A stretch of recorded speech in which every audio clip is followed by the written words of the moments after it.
É, então vamos lá, onde é que eu estava? Por que, que esse livro é tido como o livro inaugural do pensamento moderno em ciência política, em teoria política? A resposta, eu diria assim, porque ele capta uma tendência que está no espírito do tempo e assume.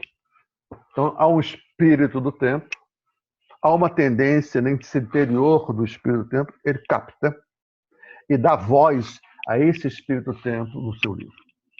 Então, que espírito do tempo é esse? A historiografia diz o renascimento, com uma situação de transição. Aí, como diz, do medievo para a modernidade. O renascimento começa a transição. Ok, isso aí, claro, que simplifica, mas não falseia, ao meu ver.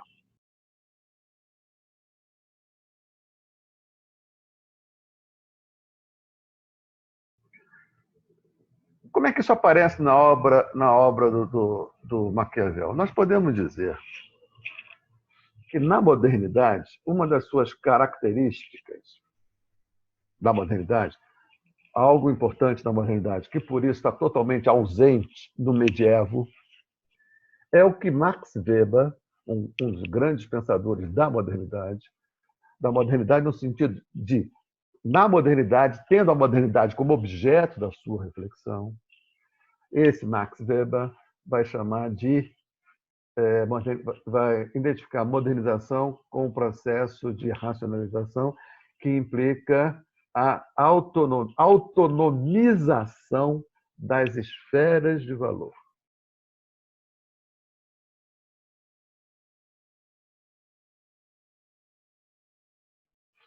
Autonomização das esferas de valor. Ou seja, a modernidade como um processo onde as esferas de valor vão se autonomizando umas frente às outras.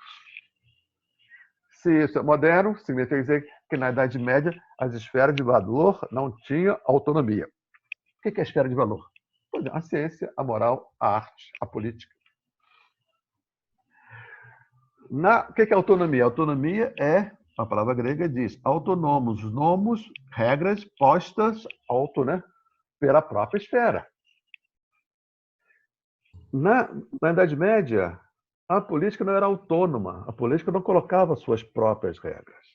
Quem dava as regras da política era uma outra esfera.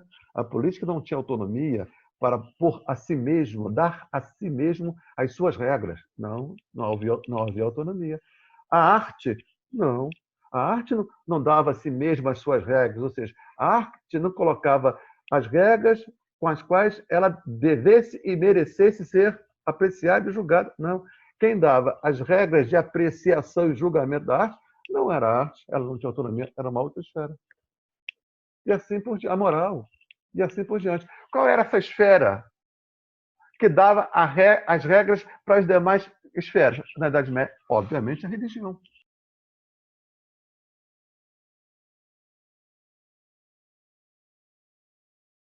Isso? Então, era a religião que dizia: essa arte aqui é uma boa arte, essa aqui não é uma boa arte. A arte não era vista esteticamente, não era julgada pelos seus valores estéticos, em si pelos valores religiosos que ela poderia expressar. Então, a apreciação da arte não era estética, ela era religiosa. A política também não era a própria política que determinava, era a religião, né? Que consagrava, que em última instância era a instância de legitimação da política, não era política, era a religião. Então, na Idade Média, todas as esferas eram colonizadas, eram um subsistema desse sistema da religião.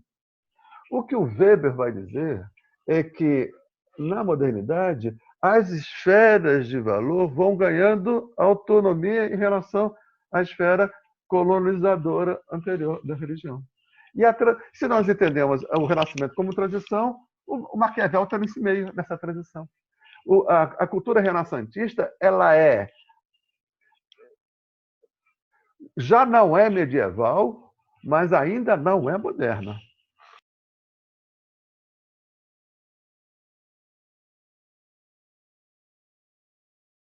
Ela já não é medieval, Isso é claro nas obras, né? Vamos pegar assim, o que vem à cabeça para ver. Uma das obras mais icônicas do Renascimento é o Davi do Michelangelo, né? É um homem, é um homem. O rei Davi, ele é um personagem bíblico, mas ele é retratado como um homem nu.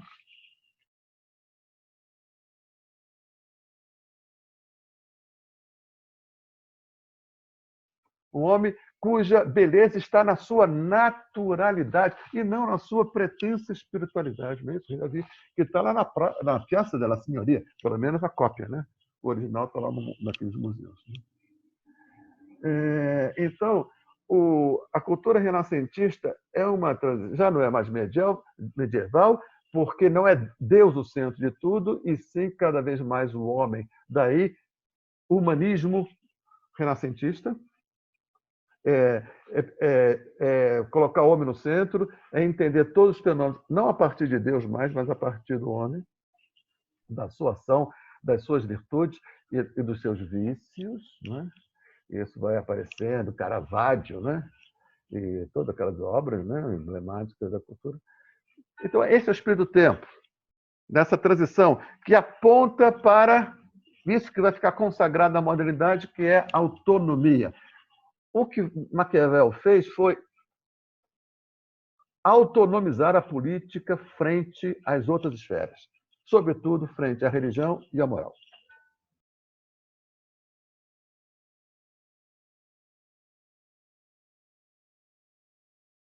Isso aí Maquiavel fez.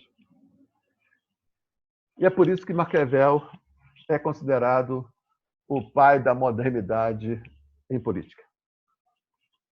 Se a modernidade, perdão, se a modernidade é o lugar onde se consagra a autonomia das esferas de valor, o Maquiavel foi o primeiro a ousar falar da política sem fazer apelo a qualquer valor religioso ou moral. A política é uma outra esfera.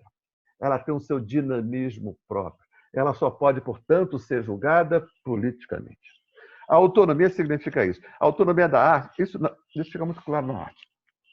Quando a arte adquire a sua autonomia plena na modernidade, com ela surge uma coisa que não tinha antes, chamada teoria estética. Porque a arte agora ela vai ser apreciada apenas esteticamente, e não pelos possíveis conteúdos de religião, de religiosidade que ela possa ter. Não havia esse olhar treinado para ver a arte como arte. A arte pela arte.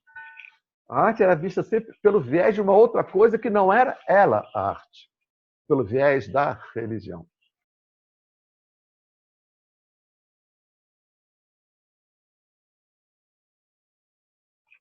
Então, a arte moderna, autônoma, ela tem que, além de produzir as suas obras de arte moderna, ela tem que produzir um olhar que aprecie modernamente a arte moderna, sem fazer qualquer recurso a qualquer outra coisa que não seja a própria arte. É por isso que surge a teoria estética, que é uma forma de nos ensinar, nos acostumar a ver a arte pela primeira vez esteticamente.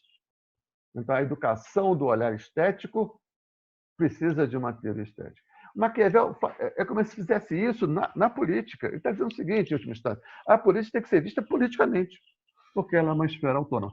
Claro que ele não diz isso, porque esse é o vocabulário da modernidade, um vocabulário weberiano. Ele ainda está na passagem do 400 para o 500. Mas ele já está fiel ao espírito do tempo, que vai se insinuando, ele já opera nesse novo registro, e isso que causou profundo mal-estar de um lado e profunda curiosidade, pensar política nas regras da própria política, pensar política nas regras da eficácia política.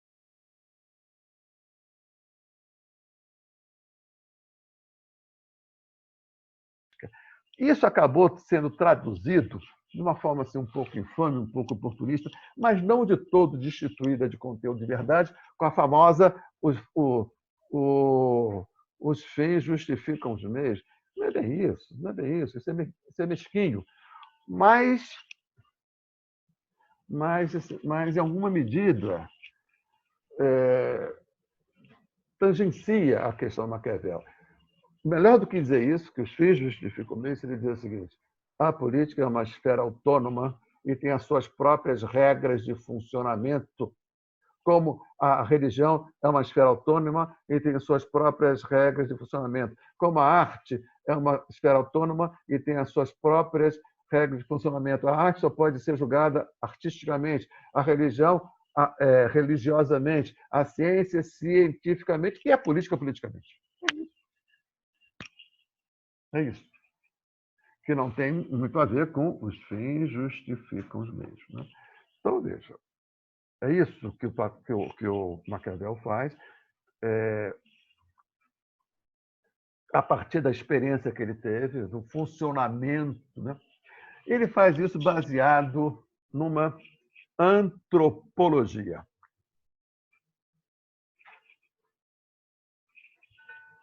Numa antropologia vista do ponto de vista da política. Uma compreensão acerca do homem e acerca do poder.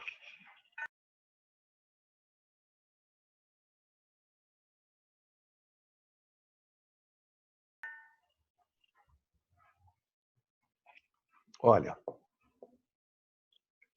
o Renascimento, uma das outras das suas características, todo mundo diz, né? Está lá nos livros, que é o Renascimento. O que renasce no Renascimento? A cultura clássica greco-romana, né? Na retomada.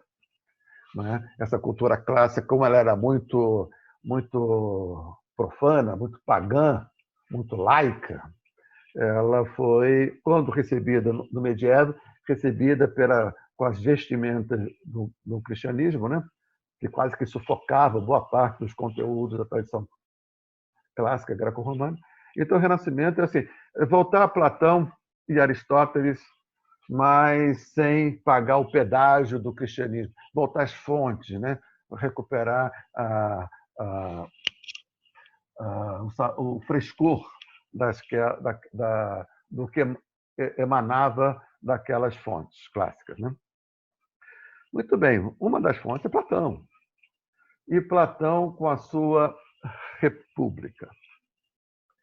É importante a gente ler o Maquiavel, o Príncipe, vis-à-vis, em comparação com a República. Tem pontos de convergência e tem pontos importantes de divergência.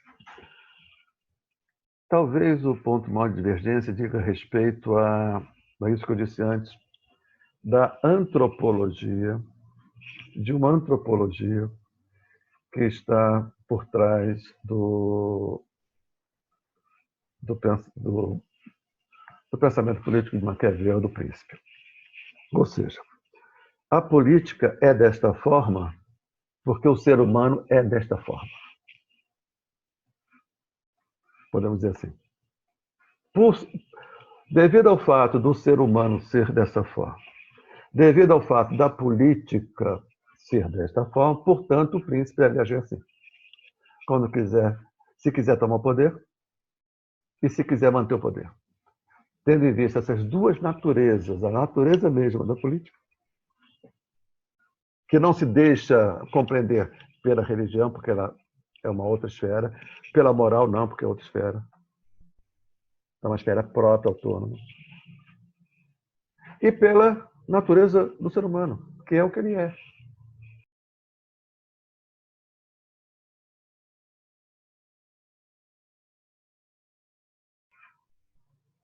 Que também não se deixa dizer pela religião. A religião diz o que o homem é, uma coisa, mas ele não é isso que a religião diz.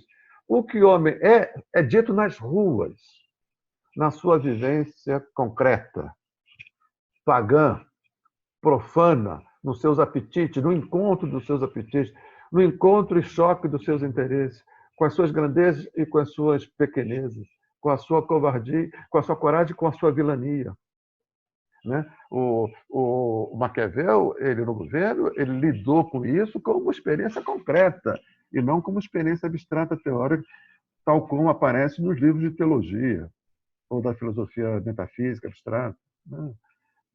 Ele tem a vivência concreta da rua, da praça do poder. Então, muito bem. Então, eu estou dizendo o seguinte, que o livro O Príncipe de Maquiavel é o que é pelo fato de Maquiavel ter uma determinada compreensão da estrutura do poder, da dinâmica e da estrutura do poder. O poder tem uma dinâmica e uma estrutura que precisa ser conhecida, tem uma gramática do poder.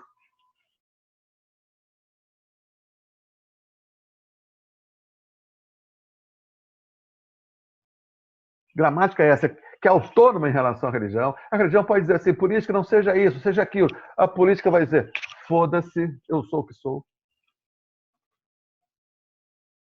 A moral vai dizer assim, não, mas a política você não pode ser assim, você tem que ser assado. A religião, a política vai dizer, foda-se você, moral, eu sou o que sou. E os seres humanos também são a revelia do que as religiões, a religião quer que ele seja.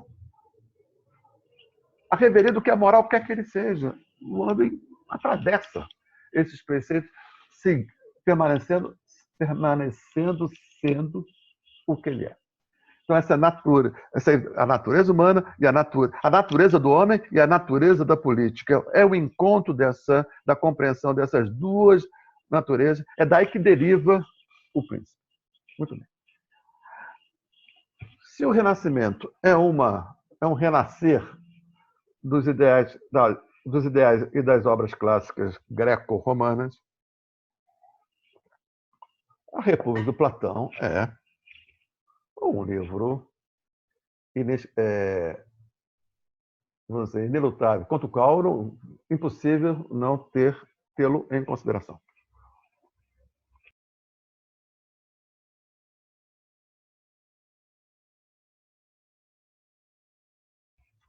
E nós vemos ali, na República, algo que a gente não vai ver no Maquiavel. Não vai ver porque Maquiavel se opõe a isso. Por exemplo, na República, tal como Maquiavel, o Platão abria a janela e não se reconhecia na democracia, da forma de governo vigente. Né? É dominado por demagogos, né? As decisões eram tomadas por assembleias cada vez mais emocionalizadas, totalmente estável. Hoje a Assembleia toma uma decisão desse tipo, amanhã toma outra, porque na véspera ela se deixou levar pelo orador que emocionou a Assembleia numa direção, dessa vez ela se deixou emocionar numa outra direção. Então, nessa instabilidade das decisões emocionais, carregadas, perturbadas pela ação dos oradores demagogos, então, é isso que Platão vê. Né? E vê que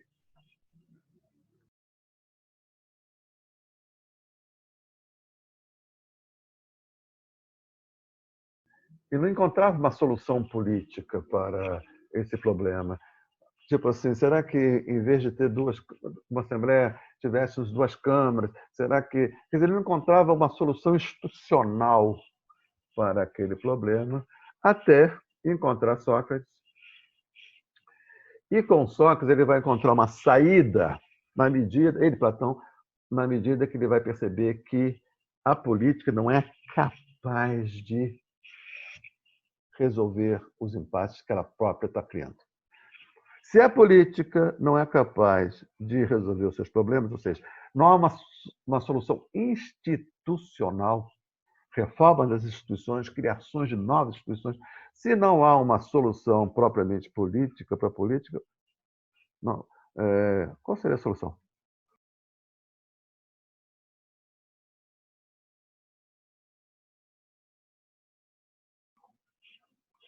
Aí é muito claro. Uma linguagem nossa. A criação de uma nova vanguarda. De uma vanguarda. Aí vai aparecer a teoria das elites, que em alguma medida está no Maquiavel e vai ser recuperada, né? Vai ter sequência na teoria das elites italiana, Gaetano Mosca, Vilfredo Pareto, em alguma medida em Lenin, em alguma medida em Gramsci, né?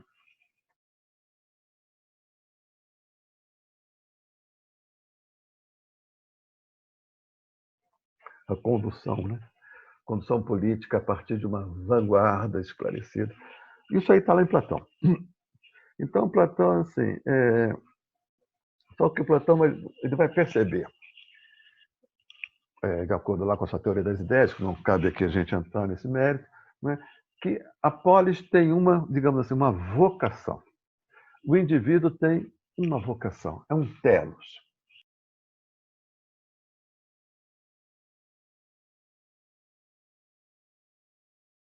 A minha vocação, se eu fizer tudo certo, se eu fizer o meu processo de autocrescimento certo, eu chego ao máximo do que eu posso ser, a justeza do que eu posso ser.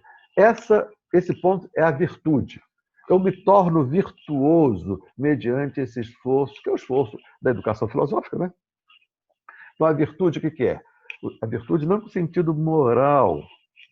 Essa palavra vai ser decisiva lá para o Maquiavel.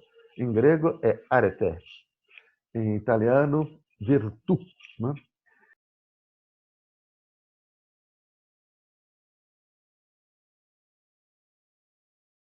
O que é essa virtude? Né? Quando a gente fala virtude, a gente já fala no ambiente cristão, né? Virtude, né? Mas não é isso. Virtude é no sentido assim da palavra do virtuoso, né? O virtuoso, Arthur Rubinstein era um virtuoso do piano. Né? Glenn Gould é um virtuoso do piano. O Niccolo Paganini, um virtuoso do violino. O que significa dizer isso? Que ele tem a posse, ele experimenta, ele exercita quase que na plenitude, esgota quase que a plenitude as possibilidades daquele instrumento. Isso é o virtuoso. Domina a técnica de tal maneira que o piano soe como ele, no máximo da sua virtude, no máximo da sua potência, no máximo da sua verdade. Então, esse é o virtuoso, que tira, né, que domina, que não há nada naquele violino que não vem à tona na execução virtuosa do Paganini. Então, o homem virtuoso é esse que faz de si esse instrumento. Ele tem as técnicas, ele conquistou ao longo dos anos essa técnica. Portanto, ele é, sendo a sua vida, o que é Paganini tocando o violino, o que é Glenn Gould tocando o piano. É o exercício pleno de uma atividade. Então, esse é o homem virtuoso. É a isso que o homem se destina. Ser virtuoso. Ser um artista de si. Não é como diria o Cazuza, né? Um artista do nosso convívio. Né? E a este, e só este, virtuoso, só esse pode experimentar a felicidade. Platão. Então, nós somos destinados à felicidade, mas a felicidade deriva da posse da virtude, que deriva a virtude de um longo processo de formação, que nós diríamos hoje, uma linguagem nossa, de amadurecimento. O virtuoso é o amadurecido, e só o amadurecido é feliz. Que é o destino.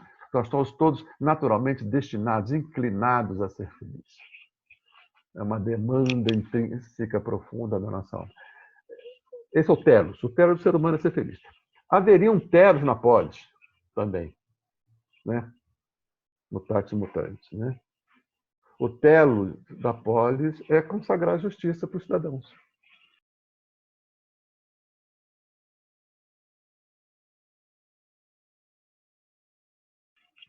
Então, veja, a felicidade estaria para o indivíduo, assim como a justiça está para a polis. Agora, a tua virtude a virtude da polis é a justiça, é um bom governo, que permita o quê? A justiça. Tá certo? O indivíduo, ele conquista a virtude por um esforço tenaz, denodado, constante, não é? Que cabe ao filósofo descrever quais são esses passos, né? Está lá na República. Primeiro o quê? Ginástica, depois matemática,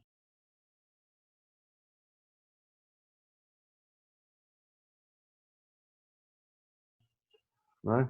Ginástica para educar o corpo, para o indivíduo ter posse do seu corpo. Ginástica significa ter posse do meu corpo. A matemática, depois a matemática. Primeiro ginástica, depois matemática.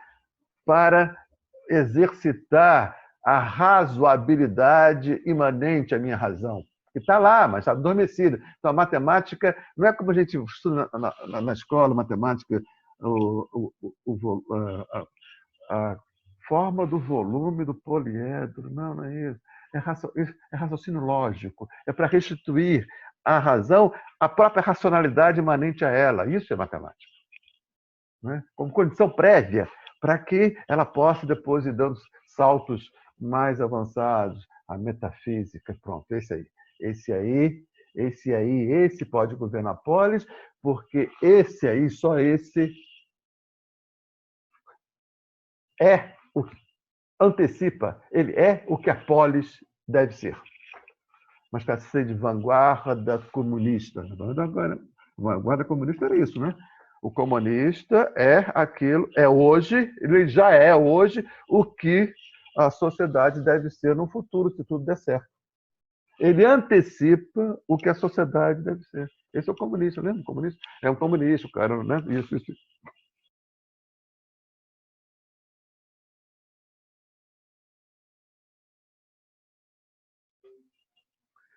Não é? Então, veja, essa ideia do comunista, que ele é o que a sociedade vai ser, está mostrando o seguinte, que há uma espécie de analogia, que é possível traçar uma analogia entre o indivíduo e a polis. É como se esse indivíduo de vanguarda fosse já um espelho prévio, antecipador do que a sociedade deve ser. Então, não há aí, nessa concepção, vamos dizer, platônica e, vamos dizer assim, leninista, um fosso que separa o indivíduo da sociedade. O indivíduo, de certa maneira, é um espelho da sociedade. Tá certo? Então, para Platão, cria-se essa vanguarda produz uma legislação, e essa legislação, como é produzida por filósofo, ou seja, o filósofo não está mais inscrito em interesses de classe, não está mais inscrito em interesses mesquinhos, privados. Esse filósofo, depois de 40 anos dessa gramação, ele está num lugar da abstração da própria cidadania. Então, ele, sim, só ele pode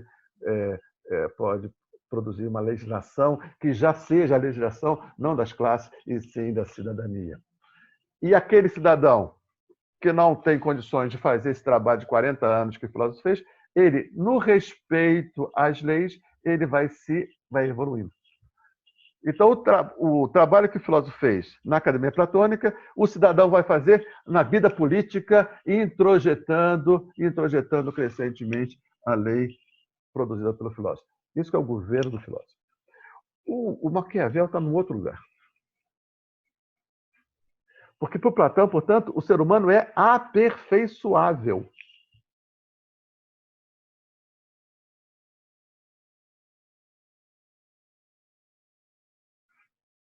Muito bem. Então, para o Platão, o ser humano é aperfeiçoável. É como se assim, ele tem um núcleo lá dentro que é, digamos, do bem. Então, precisa o quê? Dinamizar crescentemente. Então, toda a pedagogia filosófica é no sentido de dinamizar para que esse núcleo do bem, essa ideia do bem, que habita o fundo da alma, ela vá hegemonizando, né, a alma do indivíduo. Então, o ser humano é aperfeiçoável, é perfectível, como fala, né? Pro Maquiavel, não. Então, a antropologia, ou seja, a visão acerca do homem, que está por trás do, do príncipe, da concepção exposta do príncipe, admite o seguinte: é como se fosse assim, todo projeto político que supõe a mudança do ser humano está fadado ao fracasso. Que, de certa maneira, a crítica que o Marx vai fazer aos socialistas utópicos. Nos socialistas utópicos, o socialismo viria pela reforma das pessoas.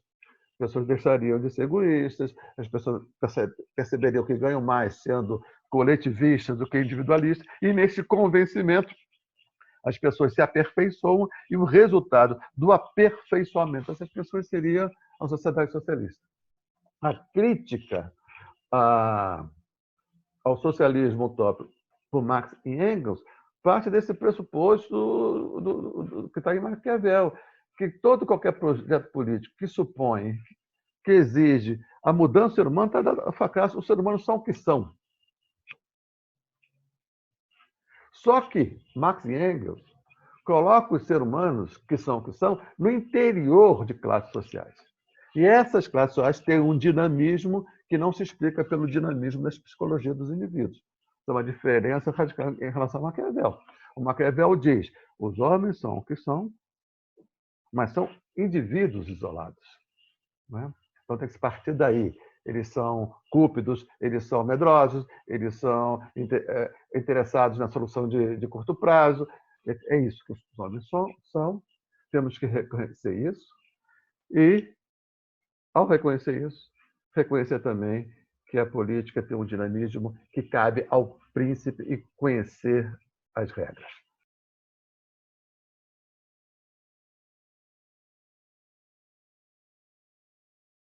Então, é nessas regras da política, nessa engrenagem, uma espécie de um relógio, conhecer essa técnica, essa engenharia que movimenta a política. E conhecendo o caráter das pessoas, disso resulta o príncipe. Né?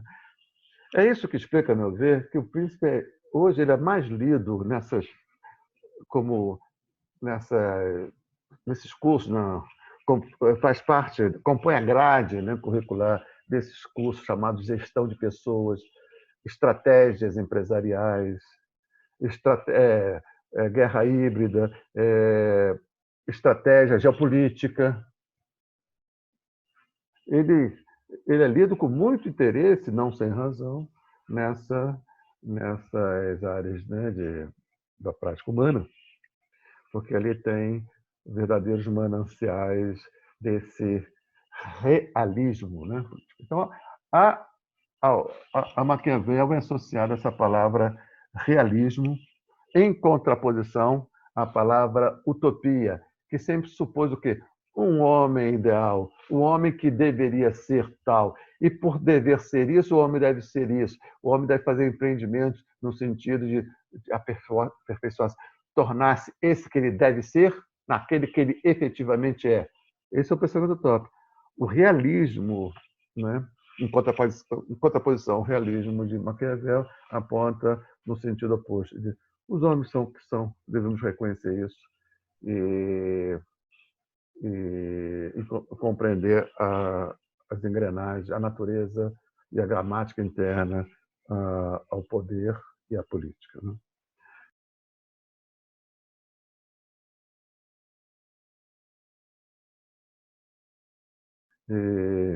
E por isso, pelos homens serem o que são e permanecerem sendo o que são, é que em Maquiavel ele não tem a ideia de uma evolução histórica. Pelos homens serem o que são, não há uma evolução histórica. Então você tem assim governos que podem ser estáveis. Boa parte do ensinamento Maquiavel, objetivo é o quê? A manutenção da estabilidade do governo do príncipe, né?